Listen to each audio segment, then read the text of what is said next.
senhora, que morava na Costa do Marfim, ela tinha um esposo muito rico, que era embaixador, e ele havia falecido, deixado uma grande fortuna para ela. Se vocês receberem esse e-mail, cuidado, é um golpe. E essa senhora, ela estava também prestes a morrer, porque foi descoberto um câncer que já estava em estado avançado nela. E ela, mas a carta era tão assim comovedora, parecia uma senhora falando. E escrevia com aquele português difícil, meio forçado, mas era tão real, parecia uma senhorinha falando. E eu, orando a Deus, pesquisei na internet algum homem que fosse idôneo, de um ministério que também fosse idôneo. Como a gente tem muitas postagens na internet, vídeos, mensagens escritas, fotos, à primeira vista, é como eu falei, a gente fica com os dois pés atrás quando é uma boa notícia. Eu fiquei, porque era uma herança de nada mais, nada menos que mais de 6 milhões de reais. E aí eu já comecei a pensar, e se for verdade? Eu vou deletar esse e-mail?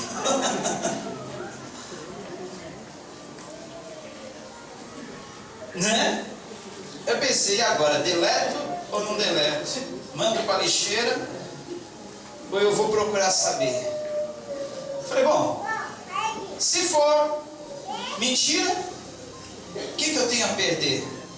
Eu não vou dar nenhum dado comprometedor meu. E aí fui respondendo os e-mails e vendo até onde aquilo levava. Aí eu respondi o e-mail dizendo, minha senhora, querida, mas o que a levou a nos escolher, a escolher esse ministério? De onde a senhora nos conhece? Fale mais, tudo mais. E ela respondeu de novo, a suposta senhora, e confirmando a mesma história, que ela havia orado, pedido a direção de Deus, tudo mais.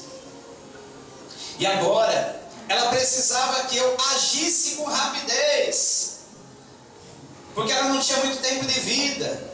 E se eu não entrasse em contato logo com o banco lá da Costa do Marfim, eles já estavam com todos os meus dados, esperando receber o meu e-mail de confirmação. E embaixo do e-mail vinha o endereço do banco, vinha o telefone do banco, vinha o nome do gerente, tudo muito bem feito.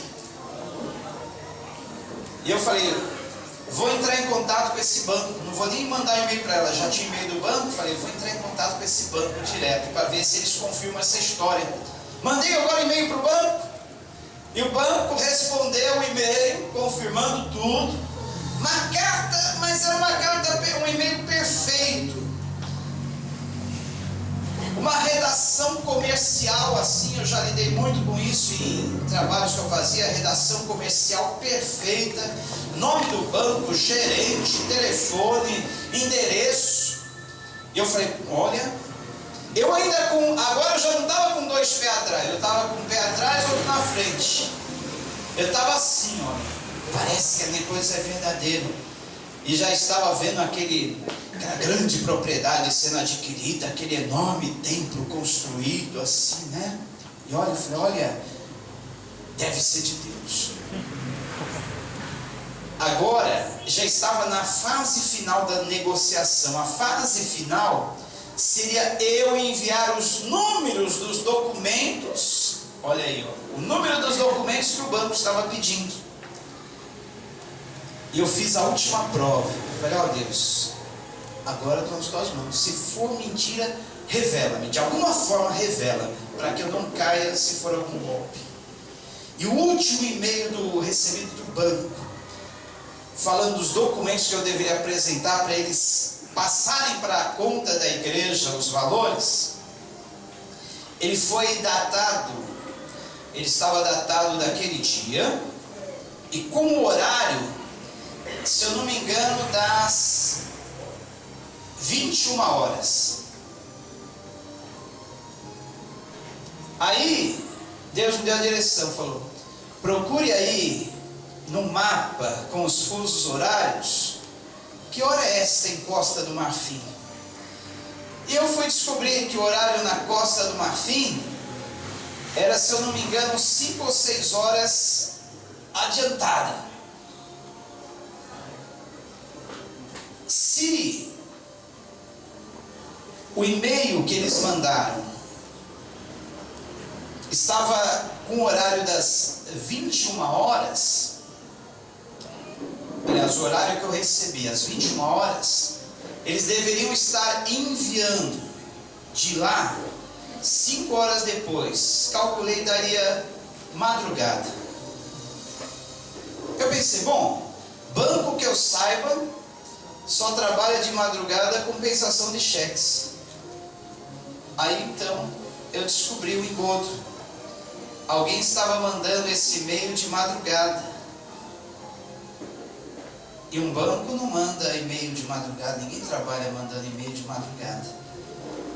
Aí ali mesmo eu encerrei toda aquela negociação e vi que era um golpe. Mais tarde, eu acessei lá no buscador perguntando: alguém conhece tal senhora? Alguém conhece tal história?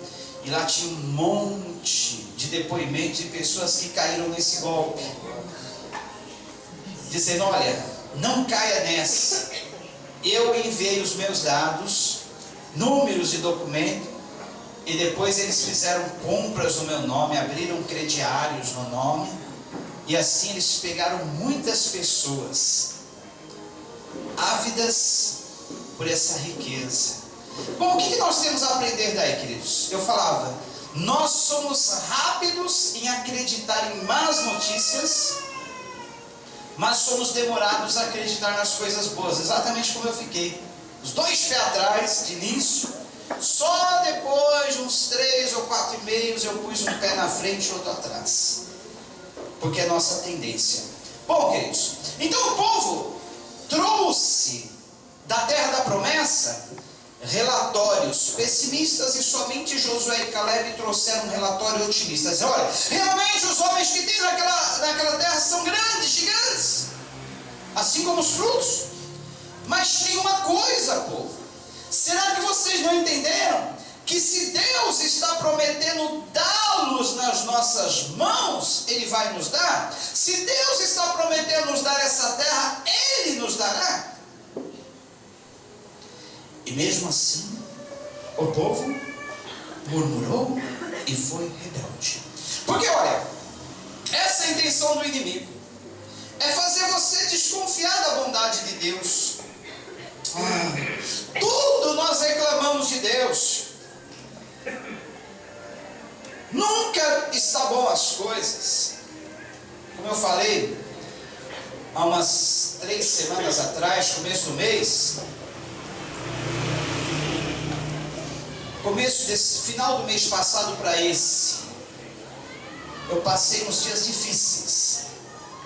Eu que sempre me gabava de saúde perfeita, de não ter problemas, de não precisar de médico, de não precisar de remédios, a não ser uma outra gripe, a não ser uma outra crise estomacal, nunca, nada, nenhum problema.